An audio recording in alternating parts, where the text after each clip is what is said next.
Enfin, qui rend compte de ce que les gens font, il est capital de voir comment ils sont faits.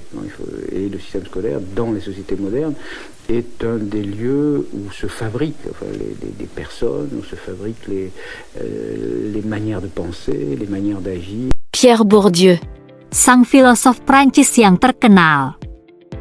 Pierre Bourdieu lahir pada tanggal 1 Agustus 1930 di Denguin, Prancis. Bourdieu menempuh pendidikan di École Normale Supérieure, ENS, di Paris, di mana ia belajar filsafat. Setelah menyelesaikan pendidikannya, ia menjalani dinas militer di Aljazair pada tahun 1955, yang sangat mempengaruhi pandangannya dan menjadi dasar bagi banyak karyanya. Setelah kembali ke Prancis, ia menjadi profesor sosiologi di Collège de France dari tahun 1981 hingga 2001. Bourdieu telah menulis banyak buku dan artikel yang berpengaruh. Beberapa karyanya yang paling terkenal meliputi, yang pertama, Sociologie de l'Algérie, 1958, dibuat berdasarkan penelitiannya di Aljazair. Yang kedua ada Outline of a Theory of Practice, 1972, yang berisi pengenalan konsep habitus dan bidang. Karya ketiga, The Logic of Practice, 1980, yaitu pengembangan lebih lanjut dari konsep-konsepnya. Lalu, Homo Academicus, 1984, yaitu studi tentang dunia akademik dan kekuasaan di dalamnya. Selain itu ada Distinction, A Social Critique of the Judgment of Taste, 1979, karya yang paling terkenal, yang berisi analisis tentang selera estetika dan kaitannya dengan struktur kelas sosial. Distinction, A Social Critique of the Judgment of Taste, pertama kali diterbitkan pada tahun 1979. Buku ini dianggap sebagai salah satu karya sosiologi yang paling penting pada abad ke-20. Bourdieu menggunakan data empiris yang luas dari survei tentang kebudayaan dan konsumsi di Prancis untuk menunjukkan bagaimana selera estetika mencerminkan dan memperkuat stratifikasi sosial. Pierre Bourdieu, seorang sosiolog ternama dari Prancis, mengembangkan konsep kapital budaya untuk memahami bagaimana kekuasaan dan status sosial dipertahankan dalam masyarakat. Kapital budaya adalah aset non-ekonomi yang memberikan keuntungan sosial dan berperan penting dalam reproduksi sosial serta distingsi sosial. Pierre Bourdieu mengidentifikasi 3 bentuk utama kapital budaya. Yang pertama, kapital budaya yang diwujudkan atau embodied state seperti pengetahuan, keterampilan, dan pendidikan yang tertanam dalam diri individu. Ini adalah hasil dari proses sosialisasi dan pendidikan yang panjang, seperti cara berbicara, gaya berpikir, dan kebiasaan.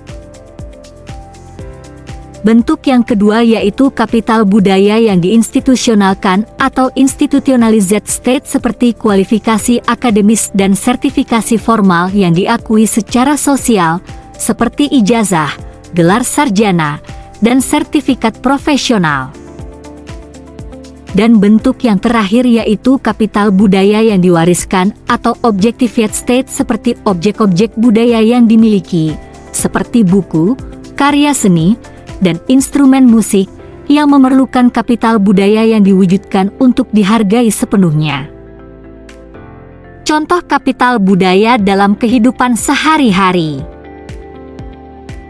Pertama, aspek pendidikan, contohnya seperti seseorang dengan gelar akademis dari universitas ternama memiliki kapital budaya yang tinggi, yang dapat membantu mereka mendapatkan pekerjaan yang baik dan dihormati dalam masyarakat.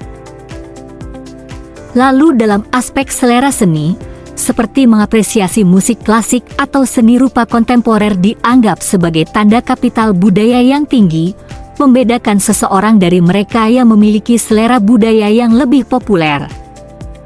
Contoh selanjutnya yaitu kemampuan bahasa seperti menguasai beberapa bahasa asing memberikan keuntungan dalam dunia kerja dan memperluas jaringan sosial, mencerminkan kapital budaya yang tinggi.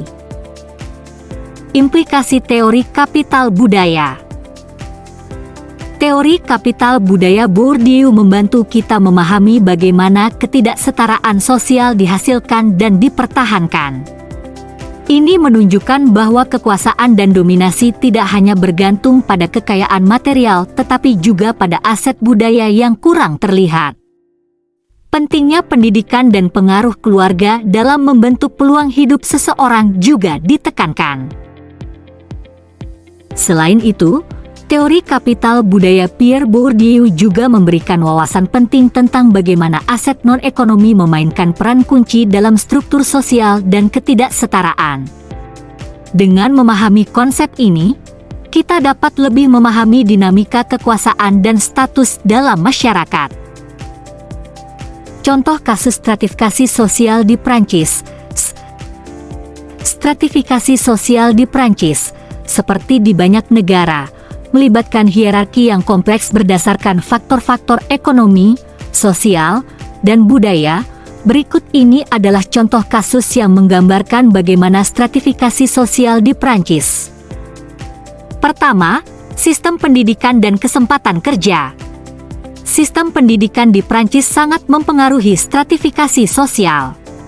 Sekolah-sekolah elit seperti École Normale Supérieure, ENS, École Polytechnique, dan Sciences Po adalah institusi pendidikan tinggi yang sangat selektif dan seringkali diakses oleh mereka yang berasal dari latar belakang sosial ekonomi yang lebih tinggi. Lulusan dari sekolah-sekolah ini biasanya mendapatkan posisi-posisi kunci dalam pemerintahan, bisnis, dan akademia.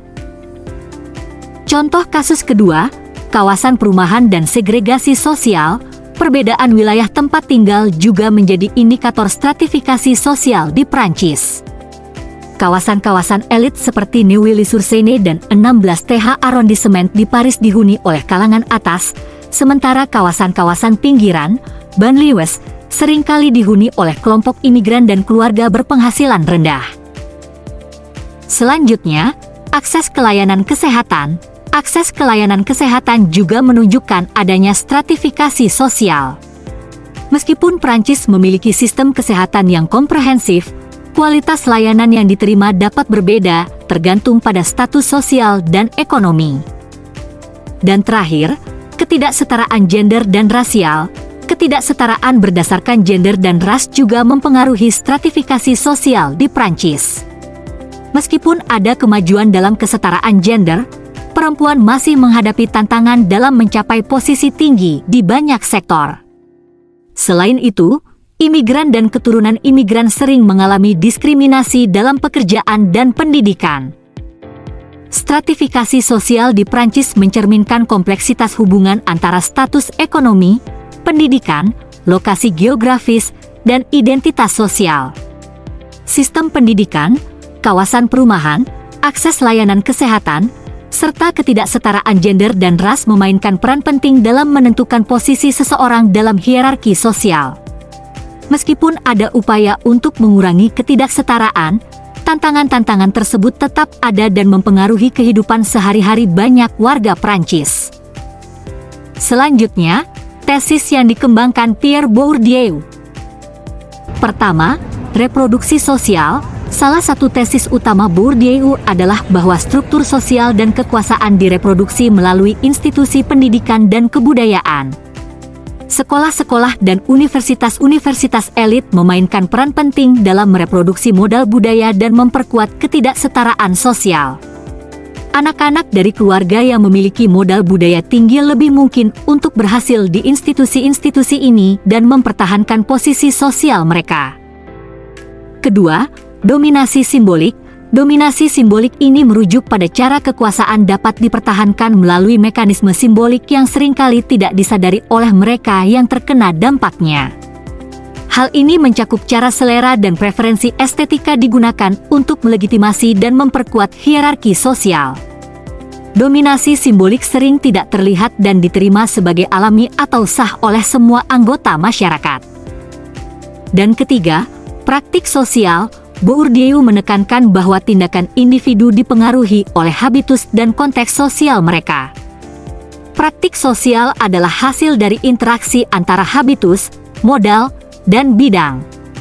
Misalnya, pilihan makanan, pakaian, atau hiburan seseorang dipengaruhi oleh habitus mereka dan posisi mereka dalam struktur sosial. Praktik sosial mencerminkan keteraturan tanpa kesadaran refleksif, artinya individu bertindak secara otomatis berdasarkan disposisi yang tertanam dalam habitus mereka. Aliran yang dianut oleh Pierre Bourdieu. Pierre Bourdieu adalah seorang sosiolog dan filsuf yang terkenal dengan pendekatan interdisipliner dan kontribusinya dalam sosiologi budaya dan teori sosial. Contohnya yaitu aliran sosiologi kritis. Bourdieu sering dikaitkan dengan sosiologi kritis yang menekankan analisis kekuasaan, ketidaksetaraan, dan dominasi dalam masyarakat. Dia berusaha mengungkap bagaimana struktur sosial dan kekuasaan dipertahankan dan direproduksi melalui institusi sosial, pendidikan, dan kebudayaan. Selain itu, dalam mengembangkan teori-teorinya, Bourdieu mempunyai tokoh inspirasi yaitu seperti tokoh yang pertama, Karl Marx. Pengaruh Marx terlihat dalam analisis Bourdieu tentang kekuasaan dan ketidaksetaraan. Bourdieu menggunakan konsep modal, capital, dari Marx tetapi memperluasnya untuk mencakup modal budaya dan sosial, tidak hanya modal ekonomi. Seperti Marx, Bourdieu tertarik pada bagaimana kekuasaan dan dominasi dipertahankan dalam masyarakat. Dan tokoh yang kedua, Max Weber, teori Weber tentang stratifikasi sosial, kelompok status, dan pentingnya elemen budaya dan simbolik dalam kehidupan sosial memiliki dampak signifikan pada Bourdieu. Analisis Weber tentang interaksi antara budaya, ekonomi, dan kekuasaan memengaruhi eksplorasi Bourdieu tentang bagaimana modal budaya beroperasi dalam hierarki sosial.